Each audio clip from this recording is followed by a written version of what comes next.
Bienvenue dans ma série Comprendre la société, qui est une série de vidéos dans lesquelles je te parle de sociologie. J'ai déjà fait quelques vidéos sur ma chaîne que j'ai regroupées dans une playlist. Tu as le lien de cette playlist dans la description. Et aujourd'hui, j'ai décidé de te parler du premier chapitre de ce livre qui s'appelle Introduction à la sociologie critique, lire Bourdieu, qui a été écrit par Alain Accardo, qui est sociologue lui-même, et qui est un livre qui, comme son nom l'indique, va parler de sociologie bourdieusienne, donc une sociologie très structurelle, conflictualiste. Si tu vois pas de quoi je parle, je t'invite à regarder mes précédentes vidéos de cette série pour comprendre quel est le point de vue qu'on va aborder lorsqu'on va parler de ce livre, puisqu'il y a différents points de vue qui existent en sociologie, différentes manières d'appréhender la société, de la comprendre et de l'analyser. Et j'ai beaucoup aimé ce livre, je le conseille vivement. C'est pour ça que j'ai envie de faire une vidéo sur peut-être pas les 10 chapitres du livre, mais en tout cas sur certains d'entre eux, parce que je trouve que ça aborde vraiment des bases hyper intéressantes et hyper importantes à comprendre si on a vraiment envie de s'intéresser à cette discipline. Et le chapitre d'aujourd'hui, qui est le premier, s'appelle l'illusion naturaliste. Très souvent, quand on parle de l'être humain et de ses comportements et des phénomènes sociaux, on a tendance à ramener des explications qui sont de type naturaliste, c'est-à-dire l'être humain est comme ça de nature, ça a toujours existé dans la nature humaine, c'est dans l'essence humaine que on retrouve ces comportements, ces mécanismes sociaux, etc. Et c'est quelque chose qui revient absolument dans tous les domaines. Très souvent, il y a des références à nos ancêtres, à des pratiques très anciennes qui se transmettent de génération en génération et qui seraient comme inscrites dans notre code génétique et donc qui feraient partie de notre nature profonde. Il faut savoir qu'en sociologie, les arguments naturalistes sont un obstacle à la compréhension des phénomènes sociaux, puisque en sociologie, on part du principe que non, les phénomènes sociaux, les comportements humains en société ne peuvent pas s'expliquer par une nature supposément humaine. Historiquement parlant, il faut savoir que l'argument naturaliste a été très utilisé comme une sorte d'arme de guerre symbolique, comme l'appelle Alain Accardo, de la part des groupes dominants pour conserver, contester ou conquérir leur position dans la société. Et quand on essaye de comprendre un peu mieux comment est-ce que les groupes dominants utilisent l'argument naturaliste pour justifier et accéder à des positions supérieures dans la hiérarchie sociale, on se rend compte que l'argument naturaliste remplit deux fonctions pour arriver justement à cet objectif. La première fonction est celle de légitimer les propriétés des individus, c'est-à-dire qu'on va partir du principe que certaines qualités, certaines propriétés d'une population est naturelle, et donc si elle est naturelle, elle fait partie de l'ordre du monde, de l'équilibre naturel des choses, et donc ça permet de donner une forme de légitimité à ces propriétés. Pour citer par exemple le sexisme, on peut dire qu'un des arguments qui a très souvent été avancé par les hommes pour dominer les femmes est celui du fait que les hommes sont naturellement supérieures aux femmes qui seraient naturellement inférieures et qui vont attribuer un tas de qualités supposément naturelles propres aux hommes et aux femmes. La deuxième fonction qui découle du coup de la première est de pouvoir définir ce qui est contre la nature et donc dévalorisant, puisque comme je l'ai dit tout à l'heure, ce qui est naturel s'inscrirait dans un équilibre et dans une harmonie intrinsèque du monde et donc dans une forme d'ordre, et ça permet du coup de définir ce qui sort de cet ordre du monde et donc qui ne doit pas être en dehors de ce cadre. Et le fait de dire que quelque chose est contre nature, va contre la nature humaine, c'est une manière de dire que c'est un problème dans la société et ça justifie le fait que certaines personnes dans la population soient du coup inférieures, opprimées, dominées. Pour te donner un exemple, on a très souvent dit que ne pas être hétéro dans la société était complètement contre nature, et donc dire que c'était contre nature, ça voulait dire que ça allait en dehors de l'ordre normal du monde, et donc c'était dévalorisé et c'était un argument pour justifier l'oppression de l'ordre hétérosexuel sur toutes les personnes qui ne le sont pas. En gros, ce qu'il faut comprendre, c'est que quand on utilise l'argument naturaliste pour définir les comportements sociaux, on va partir du principe que la nature, c'est ce qui est sain, normal, moral, logique, et ce qui est contre nature est pathologique, illogique, immoral et dévalorisant. À la page 21 du livre, on peut lire « C'est dans cette logique que les régimes totalitaires traitent leurs opposants politiques ou les minorités qu'ils veulent éliminer, en les considérant comme des malades mentaux ou comme des criminels ou comme des sous-humains. »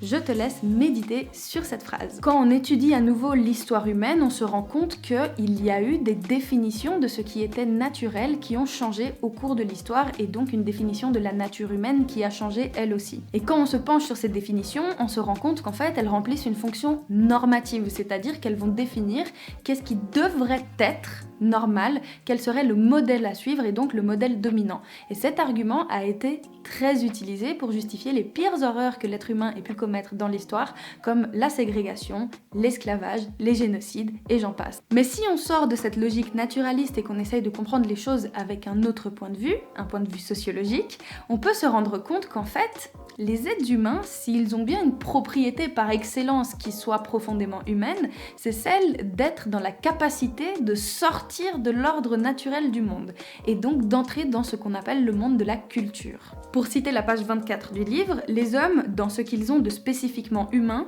ne sont pas des êtres de nature, mais des êtres de culture au sens anthropologique du terme. C'est-à-dire qu'en fait, ce qui fait qu'on est des êtres humains, selon Alain Accardo, c'est justement le fait qu'on ne soit pas dans un ordre naturel, mais dans un ordre culturel. Très souvent, les gens qui utilisent des arguments naturalistes vont faire des analogies avec certains groupes d'animaux pour justifier les comportements humains en disant que, regardez, chez les chimpanzés, chez les loups, chez les fourmis, on se rend compte qu'il y a tel mécanisme qui fait que les animaux interagissent entre eux et ont une forme d'organisation dans leur groupe animal. Et c'est vrai que si on observe les groupes d'animaux, on peut se rendre compte qu'ils développent des interactions qui sont complexes, très intéressantes et qui pourraient même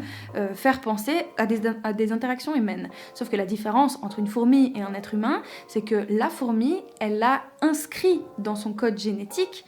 certains facteurs qui font qu'elle a ce comportement-là dans son groupe et donc dans ses interactions. Ce qui n'est pas le cas chez l'être humain puisque l'écrasante majorité de nos comportements ne sont pas inscrits dans notre génome mais sont inscrits dans un autre ordre qui n'est pas celui de l'ordre de la nature, à nouveau selon Alain Accardo, qui serait l'ordre culturel et donc qui n'aurait rien à voir avec une mutation génétique dans nos corps pour expliquer justement pourquoi notre société fonctionne comme elle fonctionne. Pour pouvoir affirmer ça, Alain Accardo présente 3 arguments. Le premier étant le fait que les êtres humains, contrairement aux autres animaux, a développé un système nerveux très centralisé et donc qui se différencie largement du reste des animaux. Le deuxième argument, c'est qu'il dit que l'être humain a accès à la pensée symbolique et pour illustrer ça, je vais te lire un passage du livre qui dit que grâce à l'activité de leurs centres cérébraux, les hommes peuvent accéder à la pensée symbolique que les animaux ignorent ou qu'ils possèdent que sous des formes rudimentaires, faute d'un langage articulé, qui permet aux êtres humains d'échapper au despotisme de l'hérédité biologique dans la mesure où leurs comportements ne sont plus directement déterminés par l'information génétique, mais par une information hautement conceptualisée, élaborée socialement dans l'activité symbolique, à la fois individuelle et collective, sous forme de systèmes de représentation, et donc des représentations qui n'ont absolument rien à voir avec la génétique. Et donc le troisième argument, c'est qu'il explique que entre les êtres humains, il existe ce qu'on appelle la culture, qui n'existe pas chez les autres animaux, qui est justement cet ensemble de symboles, de représentations, de concepts que l'on peut partager entre groupes humains et qui se transmettent en effet de génération en génération, mais pas par notre code génétique. Il donne un exemple pour illustrer ses propos en prenant l'exemple de la sexualité. La sexualité, c'est vrai que c'est un domaine que l'on va très souvent assimiler au domaine animal, naturel. C'est quelque chose qui serait primitif chez l'être humain. La sexualité, c'est comme si c'était un de nos instincts les plus primaires, les plus animales, comme on peut l'entendre très souvent. Et il explique qu'en fait, même si c'est une activité qui paraît très naturelle, en réalité, la sexualité est un domaine humain dans lequel on a élaboré un tas de normes différentes. Et il y a une citation qui m'a paru très intéressante pour illustrer ça, c'est qu'il dit que la sexualité humaine est certainement l'une des activités les plus imprégnées de sens, les plus soumises aux normes et aux valeurs. Et quand on regarde en effet l'histoire des pratiques sexuelles humaines, on se rend compte que très souvent, on a catégorisé certaines pratiques comme étant des pratiques interdites ou comme au contraire des pratiques recommandées, des pratiques qui étaient saines et celles qui ne l'étaient pas, et que justement s'inscrit dans ce domaine de la sexualité un tas de règles et un tas de significations extrêmement fortes pour comprendre justement les interactions sexuelles entre les êtres humains. À la page 30, on peut lire le fait qu'il y ait à la base de notre activité une dynamique pulsionnelle génétiquement comportement programmé ne suffit pas à faire de nos pratiques des faits de nature, dans la mesure où la socialisation spécifique dont nous sommes l'objet a pour effet de rendre de plus en plus indirect et immédiat le lien entre nos pulsions et les pratiques capables de les satisfaire. C'est-à-dire qu'en gros, en effet, on peut dire que certainement qu'il y a dans notre code génétique quelque chose qui va influencer notre sexualité. Cependant, dans la pratique elle-même de la sexualité entre êtres humains, il y a un monde entre cette inscription génétique et le sens que l'on donne à nos relations sexuelles. Pour Alain Accardo, du coup, c'est une grave erreur en fait d'utiliser des arguments naturalistes pour expliquer la société, et il l'illustre très bien avec une phrase à la page 32 de son livre qui dit « La question de savoir ce que seraient nos comportements indépendamment de toute détermination par le milieu social, et donc en disant que c'est des comportements naturels, est à peu près aussi pertinente que celle de savoir ce que serait la forme et le mode de fonctionnement de l'organisme humain s'il s'était développé indépendamment d'une atmosphère respirable ou de la pesanteur terrestre. » En gros, pour lui, ça n'a aucun sens d'essayer de comprendre l'être humain en dehors du social et du culturel, parce que ce serait comme essayer d'expliquer notre développement en dehors d'un utérus, par exemple. Ça n'a aucun sens. Pour lui, le naturalisme, en fait, c'est juste un outil utilisé par les groupes dominants pour justifier leur position supérieure dans la société, puisque c'est les premiers à utiliser les arguments naturalistes en disant que s'il y a des inégalités, c'est parce que ça a toujours été comme ça a toujours été la nature des êtres humains, et donc ça contribue à la reproduction des rapports de domination dans la société. Comme si nos comportements sociaux étaient soumis à des sortes de lois impossibles à éviter, disons, comme si on était soumis de la même manière aux lois sociales qu'on est soumis aux lois physiques, aux lois chimiques, aux lois naturelles justement de notre monde, et donc c'est une manière de maintenir ce système de domination. Ensuite, il explique que s'il y a une propriété qui est invariable et donc constante et qui est commune chez tous les êtres humains, c'est justement leur caractère social, et donc le fait que leur comportement varie en fonction des contextes historiques et sociaux dans lesquels les individus s'inscrivent. Évidemment, on partage d'autres propriétés qui sont purement biologiques, comme le fait d'avoir un cerveau, un squelette, des pouces, des yeux, bref, peu importe, ce qui fait que l'on fait partie de la même espèce, mais ces attributs-là, qui sont naturels, ne doivent pas servir, selon lui, à expliquer les comportements sociaux, puisque, je le répète, pour lui, la seule chose que l'on a en commun en dehors de tout ça pour pouvoir expliquer les comportements sociaux justement, c'est notre caractère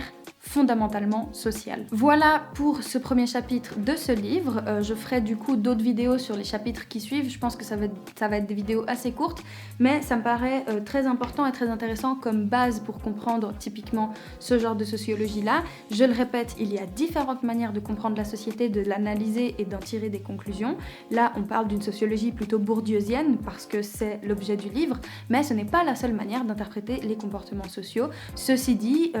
ces outils me paraissent extrêmement intéressants et extrêmement importants à comprendre pour